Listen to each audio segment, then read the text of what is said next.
Watch this. Now, look at this. Now check this out. The AR-15 magazine catch, or magazine release, depending on which way you prefer to say it, is the best system for retaining and changing the magazine on any rifle. You can't change my mind. Today, I'm going to tell you why. First, before we get into the why, I need to give you a little bit of background on these three little pieces of the AR-15 so that you can understand where I'm coming from. Back in the late 1950s, the man, the myth, the mayonnaise, Eugene Stoner himself, and the team at Armalite were building something completely different. They wanted a lightweight, modular rifle that could improve the soldier's lethality and compete with the Soviet AK-47, a classic rifle to this day. Their team started with the AR-10 back in 1955 and then scaled it down to the AR-15 somewhere between 1957 and 1959, but I don't want to get into the deep history of the platform here today. If you want to, you can go check out Sam's video right over here. What's important for you to know is that from the very first design sketches, the push-button magazine release was part of the plan because Stoner and his team wanted to allow for rapid, one-handed removal of the magazine. Over the last 70 years now, these three parts have remained almost exactly the same, and they've been adopted by many other weapon systems as well because of how effective they are in the field. First, you've got what's called the magazine catch. This is the hook that actually grabs the magazine and locks it into place in the lower receiver's magazine well. It interfaces with the AR-15 magazine notch, which is the small rectangular cutout that you can see on just about every standard issued magazine. Second is the magazine catch sprang. It's pretty simple, but this is what keeps the entire system under tension, and it's what enables the 70-year-old piece of engineering to do its job so well. The spring goes around the magazine catch shaft, which is what enables the magazine release button to work. Last, you've got the point of contention that a lot of your friends who like to correct you like to point out, your magazine release button, or the mag release for short. When installed properly, if you push the button on your index finger, it pushes against the spring and the magazine shaft and removes the magazine catch from the magazine itself. This causes gravity to do the work and drop the magazine out of the rifle with little to no input from your support hand. Let me show you how this functions with a little movie magic and help with our friend, the clear lower receiver. I push the magazine release button that depresses the spring wrapped around the magazine catch shaft. That in turn forces the magazine catch to release its grip on the magazine itself, letting the magazine fall freely from the receiver, aided by gravity. Now, to insert the next magazine into the rifle, I don't need to depress that magazine release button again.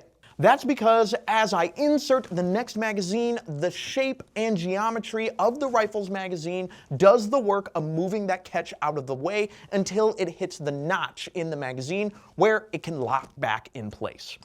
In some cases, though, you might have something like a dirty mag or maybe a polymer lower like this one where there's more friction and the magazine won't just fall out easily, and you might have to use your support hand to properly remove it.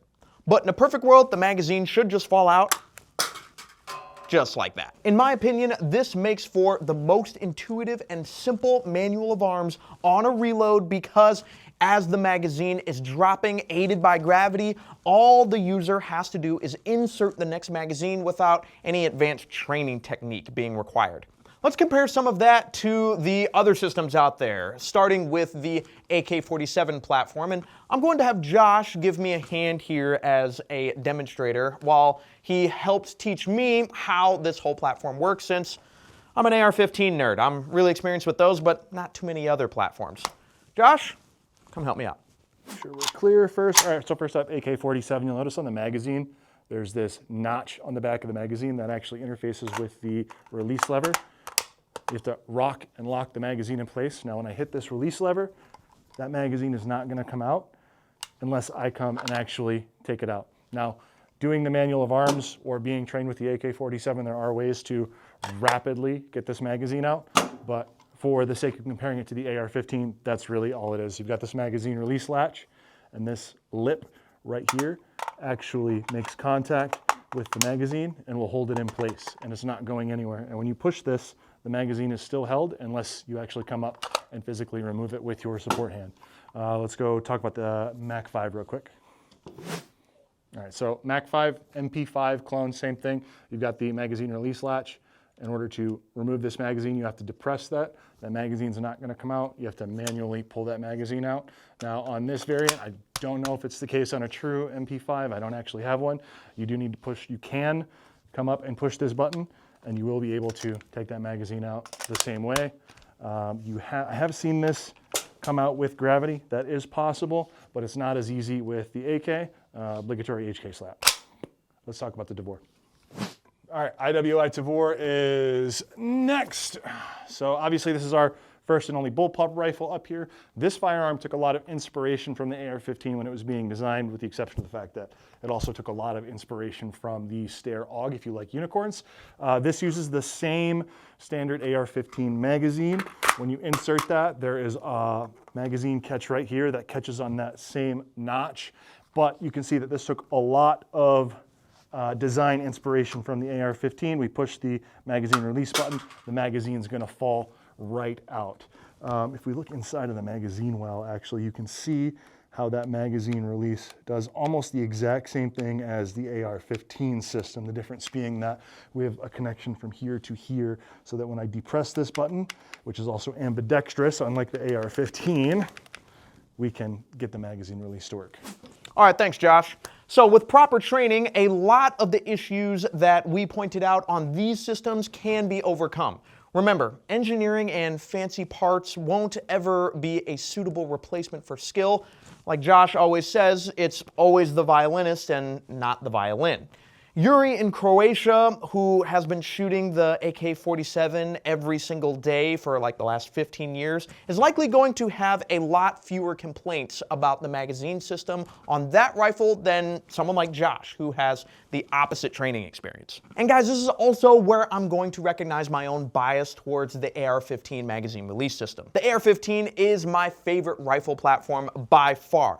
I'm an AR nerd, so when I want to shoot a different caliber, I simply change out my upper receiver.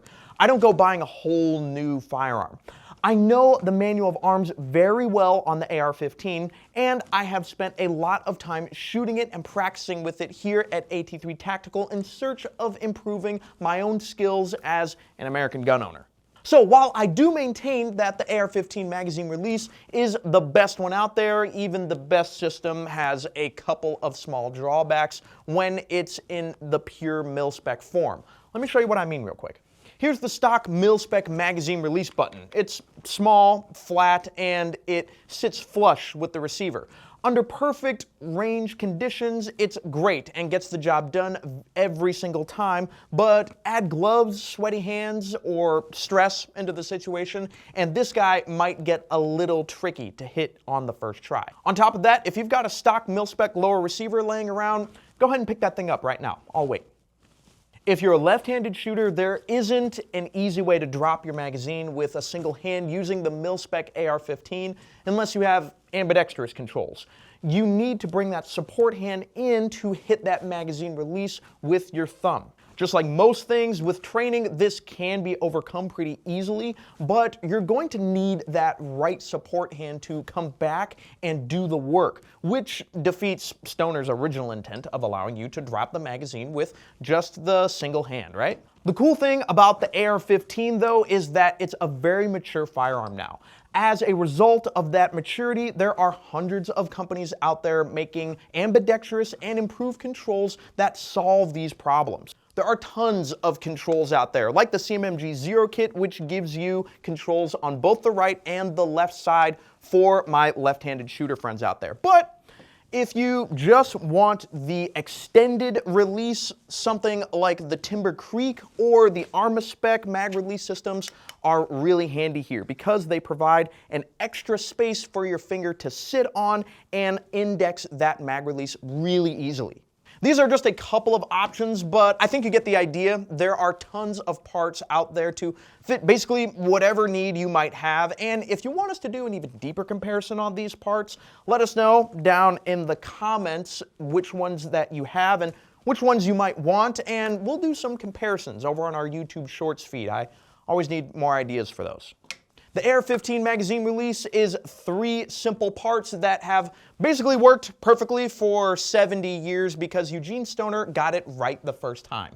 It's fast, it's intuitive, and it still enables the simplest manual of arms on any rifle platform. But that's just my opinion, guys. If you disagree with me, let me know down in the comments section why you support the Soviets in the space race. While you're down there, don't forget to like and subscribe. And if you want to see more about how the parts of the AR-15 works, go ahead and check out this video all about buffers. I know you guys love those.